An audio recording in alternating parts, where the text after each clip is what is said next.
सॼे मुल्क में बचाव वारो ॾिहाड़ो वॾे जोश ऐं जज़्बे सां मल्हायो पियो वञे। जनरल हेडक्वार्टर्स रावलपिंडी में योम दिफ़ा जी मुख्य तक़रीब मुनक़द कई वई। Army chief general Qamar Javed Bajwa शहीदनि जी यादगार ते गुल रखिया।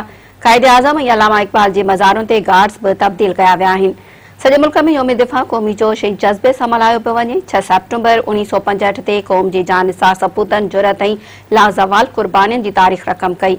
योम दिफ़ा जी मुनासिबत सॼे मुल्क जे कुंड कुर्छ में तक़रीबूं मुनक़द करे वतन जो बचाव कंदड़ नौजवाननि जी क़ुर्बानियुनि खे सलाम पेश कयो वियो।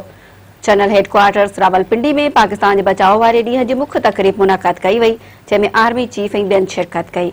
Army chief general Qamar Javed Bajwa शहीदनि जी यादगार ते गुल रखिया ऐं फाथे पढ़ी।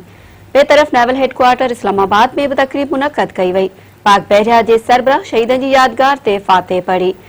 मज़ार क़ायदे गार्ड जी तब्दीली जी पुरवकार तक़रीब मुनक़द कई वई। पाक फ़िज़ाइया जे कैडेट ज़िम्मेवारियूं संभाले वरितियूं।